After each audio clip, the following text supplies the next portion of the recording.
Finally Tirupati వచ్చేసాను. తిరుపతి నుంచి తిరుమలకి నడిచి వెళ్ళాలి అనుకున్నా. అలానే దండం పెట్టుకొని నా నడకని స్టార్ట్ చేశా. మొదటి గోపురం నుంచి. అదే మన అలిపిరి మెట్ల నుంచి.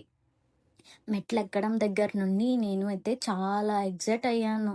ఎప్పుడెప్పుడు కొండెక్కేద్దామా? ఎప్పుడెప్పుడు శ్రీవారిని చూద్దామా అని చాలా చాలా ఎక్సైట్ అయ్యా. అలా ఎక్సైట్ అవుతూ 1000 స్టెప్స్ వరకు వచ్చేసాను. ఆ తర్వాతే మొదలైంది అసలైన కథ. నా వల్ల అయితే అస్సలు కాలేదు. నాకైతే చాలా భయమేసింది. నేను ఎక్కగలనా? ఎక్కలేనా అని. కానీ అలా వెనక్కి తిరిగి చూస్తే ఇన్ని స్టెప్స్ ఇంత పైకి నేనొచ్చేసానా అనిపించింది. అలా నడుస్తూ 2000 వరకు వచ్చేసాను. మళ్ళీ నడకని స్టార్ట్ చేశా. మళ్ళీ ఎనర్జీ తక్కువైందని కోకోనట్ వాటర్ తాగి అలా లేత కొబ్బరికాయని తిని మళ్ళీ ఎనర్జీని బూస్ట్ చేసుకొని మళ్ళీ నా నడకని స్టార్ట్ చేశాను. అలా వెళ్తూ దారిలో నాకు చాలా జంతువులు కనిపించాయి. మన హనుమంతుల వారిని కూడా దర్శనం చేసుకొని మళ్ళీ నడక స్టార్ట్ చేశా. కానీ నా వల్ల కాక మళ్ళీ కూర్చున్నా. అలా చూస్తుంటే జింకలు కనిపించాయి. చాలా బాగున్నాయి. అప్పుడే అర్థమైంది మన సీతామాత జింకల్ని చూసి ఎందుకు అంత ఎగ్జైట్ అయ్యిందా అని.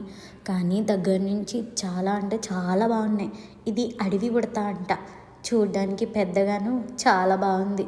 మళ్ళీ నా నడకను స్టార్ట్ చేశాను. అలా నడుస్తూ చివరి గోపురమైన మోకాళ్ళ పర్వతం దగ్గరికి వచ్చేసా. అది కూడా చూసుకొని అండ్ ఫైనల్గా తిరుమలకి రీచ్ అయిపోయాను. 3500 550 మెట్లు ఎక్కేసాను. ఫైనల్గా శ్రీవారి దర్శనం జరిగింది. 5 సెకండ్స్ అన్నారు, కానీ 3 సెకండ్స్ మాత్రమే చూడగలిగాను. కానీ కన్నులారా శ్రీవారిని చూసుకున్నా. ఆయనను చూసినప్పుడు గూస్ బంప్స్ వచ్చాయి. అసలు చాలా హ్యాపీగా ఫీల్ అయ్యా. ఇన్నాళ్ళకి నా కోరిక తీరింది అని. ఆయనను చూడాలని ఎన్నిసార్లు ప్లాన్ చేసినా అస్సలు అవ్వలేదు. ఎన్నిసార్లు వెళ్దాం అనుకున్నా అన్నిసార్లు ప్లాన్ క్యాన్సిల్ అయింది. బై ద వే, నేను ఎలా ఉన్నాను, నా అవుట్ఫిట్ ఎలా ఉంది నాకు కమెంట్స్లో చెప్పండి.